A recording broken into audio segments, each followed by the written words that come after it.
Nothing makes me cringe more when I see someone post like, I like to keep it natural, I don't edit. That's not natural, that's just a bad podcast. You might agree, you might disagree with me, but I think the quality of your audio is more important than the quality of your content. Just because somebody knows how to edit a podcast doesn't mean that they should. Generally, most of the AI tools are pretty garbage.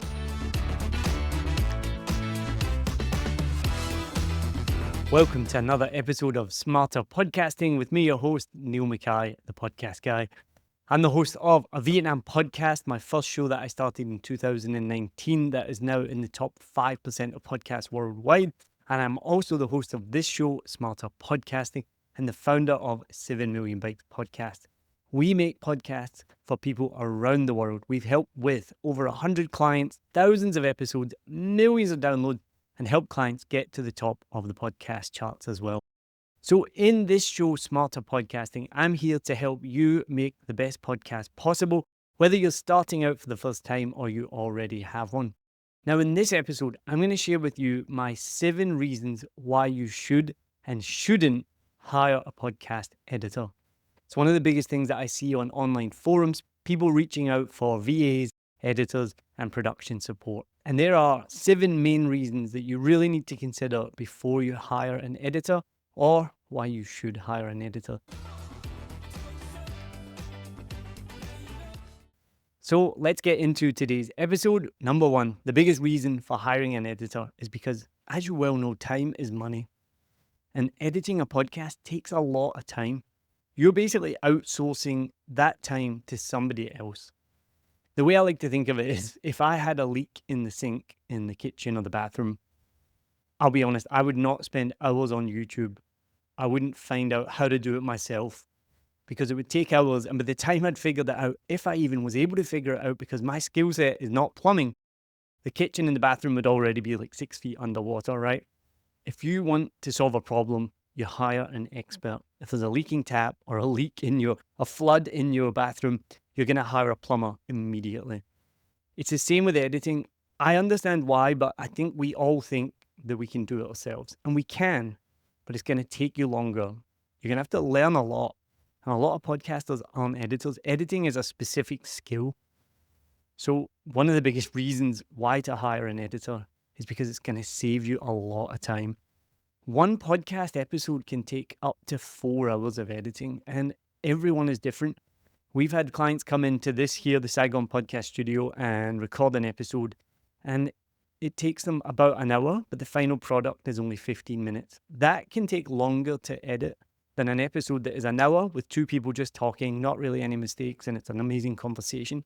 But that still is going to take 2 to 3 hours to edit. So the biggest thing that you have to think about when you're considering hiring an editor is, how much is your time worth? And that was a big thing for me when I thought about it for myself and my services as well. Now, you might be a lawyer, a doctor, an accountant, a cashier, whatever you do, right? Think about, how much do you get paid per hour? Then think about how much that costs you every single time you have to edit a podcast episode.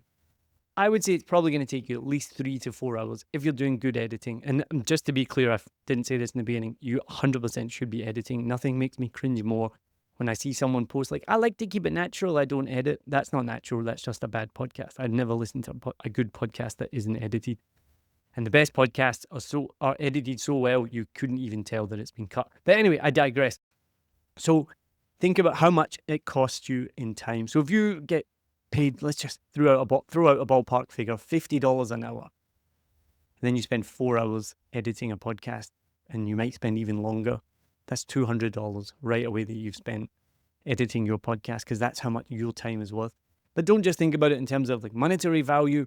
If you could get 4 hours with your family, with your kids, with your partner, doing a hobby, doing anything else than something like that, think about, you can get that time back. So think about it as well. You might hire a babysitter and they charge a certain amount of money so that you can go and do something. When you're hiring an editor, if you're ready to hire one, think about how much is your time worth and how much time you're spending on your podcast. And not only the time it costs you, the time it takes to make can add up. So you have to learn a new skill, whether it's the script or Audacity or Premiere Pro or DaVinci. And that can really delay your podcast. The amount of times in the beginning that my podcast would miss that deadline because, you should be doing consistent episodes and you've set yourself right, it's coming out Thursday morning. And the amount of times that I missed that because it was taking me so long to edit it. When you outsource that, that's on them now. When we do editing for a client, the biggest thing we ask is, when do you need this? When is it due? And we have never missed a deadline. So again, you're outsourcing that to someone else, so it becomes their problem, not yours. Number 2 is editing is a skill, as I mentioned, and it's more than just cutting out the ums and the uhs. And even that takes a long time. So you should cut out the filler words, but there's more than just ums and uhs. When you go into Descript and you do the AI, it will tell you there's things like so, like, which is one of the most overused words in the world, and it does my head in, but like, do you know what I mean? All of these words add up. And I've done it before where I've cut those words. It can take 5 minutes off your podcast right away. So it makes your podcast flow better, sound better. There's nothing worse when I listen to a show and all I hear is someone pausing lots, then, so, you know what I mean? In my job, we take the product and then it's killing me just saying that already. So a good editing can help your podcast just sound better, which is going to increase your engagement, increase the amount of listeners that you get, which is ultimately what we all want, right? It's going to make your podcast better. But it's more than that. It's everything. It's making sure that the sound levels are balanced. The amount of times that we've had a file from 2 speakers, one's overseas, one's in a different location to the other because they're recording online. One is recording on a really terrible microphone, maybe the laptop. The other one has a really good setup because they're the host. So we have to match that and make sure it sounds good as well. So there's just so much more to it. And to go back to what I was saying about your time is money, and you might be thinking, why does it take so long to edit? Like, don't you just play the audio, cut some things out, make it sound good, bang? One of the biggest realizations that I had is if you get, say, a track that's 1 hour long, every single time that you have to press pause to cut something, change something, fix something, the clock is running on top of that 1 hour. Because if you think about it, even if you listen to that episode with no stoppages, it would be 1 hour of your time. So every single time you pause and stop, the seconds are ticking and adding up, and those add up. And I've spent sometimes a lot of time on just maybe 5 seconds of audio. Sometimes I'll look at the clock and I'll be like, I just spent 15 minutes making sure that this 5 seconds of audio sounds good. And I do that because I want your podcast to sound amazing. I want my podcast to sound amazing. So not only is time is money, editing is more than just cutting out the filler words. There is so much that goes into it. There's also adding the intro in the beginning, the music, the outro, any ads, any stingers, anything to enhance your podcast. So when you listen to those podcasts that you love as well, just remember there's probably a team of 9 people or more behind that podcast making sure that it sounds amazing. And the editor is just one of those jobs. So if you're doing everything yourself, you're doing 9 jobs. So well done. If you want to make your life a little bit easier, I would absolutely hire an editor to help you with that. Number 3 is your sound is the first impression that people get from your podcast. Video as well, obviously, if you're adding a video element too. So you have 2 things that you need to make sure look amazing. I've said this many, many times before. You might agree, you might disagree with me, but I think the quality of your audio is more important than the quality of your content. And I absolutely stand by that because you could have the best podcast ever, most amazing content, the most value that's going to help people become millionaires. But if you're recording in a wind tunnel and the sound is awful because you're recording on your laptop microphone, then people are going to shut off right away. YouTube tells you that within the first 30 seconds, 50% of people will have already dropped off. You lose half your audience in the first 30 seconds on YouTube. On audio, it's different, but the longer your podcast, the bigger your drop off. You're looking at getting about 60 to 80% of people, if you have a good show, getting to the end of your podcast. And that's what you want. You want high engagement. You want people not to just press play. You want people to enjoy your show and listen through to the end. And that's where a good editor comes in because they're going to make sure that the sound quality is amazing if you hire a good one. Now, we use Descript, as you know, I've mentioned it a few times already. We use AI technology. We use studio sound, right? I don't have a degree in audio engineering. And to be honest, to make a good podcast these days, you don't have to. That's the beauty of AI. And it might make some people out of work because it is so amazing. But we use AI, we use studio sound. But it's more than just pressing a button. That's the difference between using an editor. You could do it yourself, but again, you're going to spend a lot of time going, why is this not working? Why does this not sound right? I see people post it in the Descript group all the time. I turned on Studio Sound, but why is it still terrible? Working with us, working with any editor, they should help you set things up before you even press record. So it's things like mic placement. If you're watching right now on YouTube, you can see this microphone is only a fist away from my mouth. I'm using a good microphone for sure as well. I'm in a quiet environment. I've made sure of that. And I'm going to use Studio Sound afterwards to make sure that it sounds good. But we work with clients. They sometimes send us podcasts where their audio might be okay, but again, their guest audio is terrible. So we need to figure out how we're going to manage that, how we're going to manipulate it, how we're going to help it sound good. And that's one of the best feedbacks we get from clients. I absolutely love it when they tell us how good they make their podcast sound, because they're doing the recording and they're like, I know this sounds terrible. We get things like ambulances in the background, pets, all of those kind of things as well. So an editor should, and if you're working with a good one over a long term, help you with everything before you even record to make that audio sound good, and then be able to do things afterwards so that your podcast sounds amazing.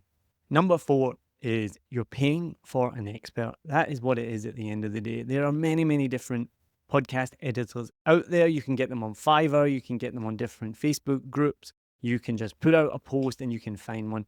And at the end of the day, what you're paying for is an expert who knows what they're doing. You're outsourcing that job, just like you would do with a plumber or an electrician, anything like that. You're outsourcing that to somebody who does it all day, every day. And I love it. I love what I do. I edit all day, every day, and my team do it, and I help my team do it. And we figure things out that save time. And that's what it does at the end of the day. It saves you time. And that editor is probably going to be able to do it way faster than you are. One of the best stories I love, and we talked about this actually recently with Nick and Jenny, is, if you could hire an experienced IT professional who may fix something in 5 minutes, and you go, well, why am I paying you so much money? You just fix that in 5 minutes. You're not paying for his time. You're paying for the years of experience that he has built up to know how to fix that in 5 minutes. And that's one of the biggest differences of using an editor, because the longer you do this, you find more and more challenges. Something new will come up that you've never dealt with before. And you're like, well, how do we fix this? When you work with an editor, they've built up years of experience. They know how to fix it. So again, it saves you time. If you're doing it by yourself and you come across something that you've never seen before, suddenly you have to spend maybe hours digging on YouTube, asking ChatGPT, asking on forums, saying, how do I fix this? Give it to somebody else and they can do it immediately. Number 5, if you do hire an editor, just be aware that not all editors are created equal. Some are really, really good. Some not so good, right? I don't want to say bad. Some are not so good. And I know that. Just because somebody knows how to edit a podcast doesn't mean that they should.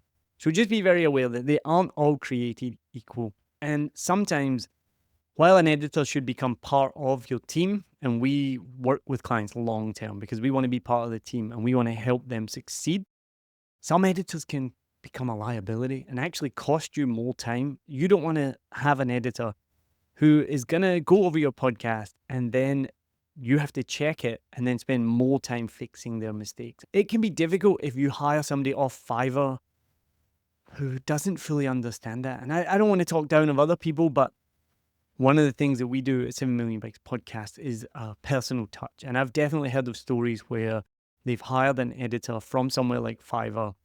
They don't fully understand the brief or what's requested of them. And then when there's time for communication or feedback, they kind of just disappear and they're not as transparent, maybe not the right word, not as willing to talk about that openly. One of the things we do at 7 Million Bikes Podcast is we always create, WhatsApp seems to be the biggest way, but we've used Messenger or any other type of messenger, any other type of message platform.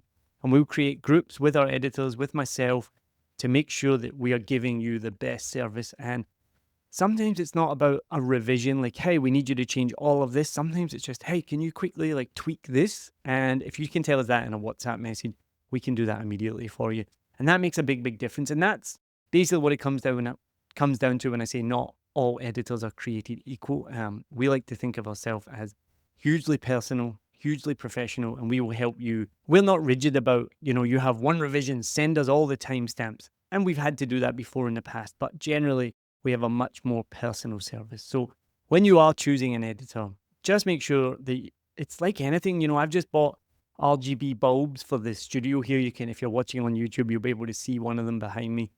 And I looked online, and here in Vietnam, we have something called Lazada, which is the same as Amazon, basically.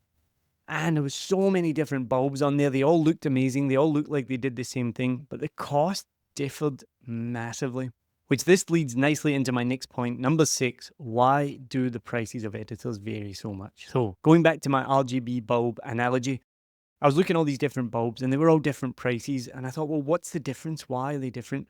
And I put it into ChatGPT and a couple of examples. And the answer was, I should have known this. It's a simple answer, but it's quality, right? And it comes back to my last point that not all editors are created equal. And that leads into why the prices vary so much. So with the RGB bulbs, some of them are they're just cheaply made. They don't last for very long. They'll be gone in 3 months. They'll be gone. They'll be broken. They're not very powerful. They don't really do what you need them to do. And you're going to have to keep buying new ones. And I thought about that and thought that's really similar to editing, right? So you can go to Fiverr. You can find a VA in another country and they're going to do a good job. But are they going to do a great job? Are they going to be part of your team for the long term? Are they quality is what you've got to look at. So at the end of the day, the difference in price is the difference in quality that you're going to get. I'll be really honest, you may not have even looked at our prices, or you may already be a client, or you may be thinking of working with us. We charge premium prices because we're a premium service. And it's taken me a long time to get there. And I've had people tell me that. I've had to have people drill that into me. In the beginning, I was charging way too cheap. They're like, your service is not cheap. You provide a high level of service. And we have had many, many client meetings. And I've had many, many meetings with people that they want to work with us. I had one like last night. And when I tell them our prices, they kind of balk at them and they're like, I can't really afford that. And that's fine. If you can't afford it, that's fine. The reason why we charge more is because we provide a premium service. And we got a bunch of add-ons to make sure that we do that as well. So we do like a free short form content for every video. We add a hook at the beginning. As I said, the quality of the audio we provide is amazing. It's why we've won awards. And you get a monthly call with me as well as part of that as well. So we add loads and loads of value to make sure that we are an amazing editor for you. You absolutely can go and find somebody cheaper than us, 100%. I would say that not all of them, but most of them are going to provide a cheaper service. You're not going to get all those extra values. They may still make mistakes. They may still cost you hours and hours of time fixing those mistakes. They may deliver projects late. They're not going to give you a personal service. So I think it's one of those things, just like with me with the RGB bulbs, I didn't understand at first why they were different prices. Some of them went from being like $2 to one of them was $30. So that was the difference in price range for a bulb. And I should have realized the reason for the difference in price is ultimately the difference in quality, and editing is no different at all. And last one, number 7 reasons why you should or shouldn't use an editor. So number 7, why you shouldn't use an editor. Simply, if you can't afford it, and that's fine. Not everyone can. And I'll be really honest with you. I can't. And I'll be really honest with you. I couldn't for most of my podcasting career. My first podcast was a Vietnam podcast, started in 2019, started on GarageBand, then upgraded to Descript, which made my life way easier. And I've built my whole business around editing with Descript. And we now have a team of editors. I personally love editing, so I'm actually going to edit this episode myself because I'm really excited to be here in the Saigon podcast studio, which we've just opened. If you're a regular listener, you'll know that this has just started. If by chance you're in Saigon and you want to come and record here, then get in touch, saigonpodcaststudio.com. But at the end of the day, you shouldn't use an editor if you can't afford it, and not everyone can. Even a cheaper one might cost you more time than you just doing it yourself. So weigh all of that up, the cost of the direct cost to you, the cost to your time, and the cost to your podcast. Because at the end of the day, paying that little bit of money for an editor might end up in you getting sponsors because your podcast is so good. I mean, I don't like going on about monetization too much, but at the end of the day, if you have a good show that's well edited, it's going to be more successful. You're going to get more downloads. Like I said, all the way back in the beginning, the audio quality is more important than the quality of your content. So hiring a good editor, even though it's a little bit of an upfront cost, may have long-term benefits. But I understand completely. At the end of the day, if you don't have the budget for it at all, do it yourself. Don't hire an editor. So then what you need to do is learn how to do it well and learn how to do it faster. So I would recommend 100% use Descript. I have a link in the notes. It's an affiliate link, so I will get a small commission if you sign up for it. That's not the reason why I recommend Descript. I recommend it because it will make your life easier, faster, and to be honest, more fun as well. Like I love editing with Descript. So Audacity's good. It's free. GarageBand's free if you've got a Mac, which that's expensive in its own right. And then there's a whole bunch of other softwares that you can edit on as well. Premiere Pro, DaVinci, those are too good. Those are used for movies. You don't need that level of editing. Get Descript, learn how to use it. There are a lot of challenges. It is a steep learning curve, but once you know how to use it, it makes your life so much easier. Don't rely too much on the AI tools, to be honest. I think too many people get too excited. They keep adding all these AI tools. To be honest, I don't use any of them. I just still do normal editing using the program as it was designed to be used. And I use the AI sometimes to help me. But generally, most of the AI tools are pretty garbage. Descript, you heard me say that. So that's my 7 reasons why you should and shouldn't use an editor for your podcast. Obviously, if you want to work with us, book a call with me. Go to 7millionbikes.com. No obligations. We can have a chat. I can explain to you how that works, the workflow, how we can help you. Or you can just book a coaching session with me as well, and I'll explain how you can edit, how you can use Descript so you can do it yourself as well. So either one of those is fine. So go to 7millionbikes.com. Don't forget, sign up for our newsletter as well. The link is in the show notes too. And thank you so much for tuning into Smarter Podcasting. I really, really do appreciate it. We want to get this podcast bigger and bigger, help more and more people. So remember, please share it with other people who have a podcast or are already thinking about starting a podcast as well. And don't forget, do all that amazing stuff. Rate, review, subscribe on whatever platform that you use to help this podcast reach as many people as possible and help them as well. So thanks again. Let me know your feedback in the comments. Cheers.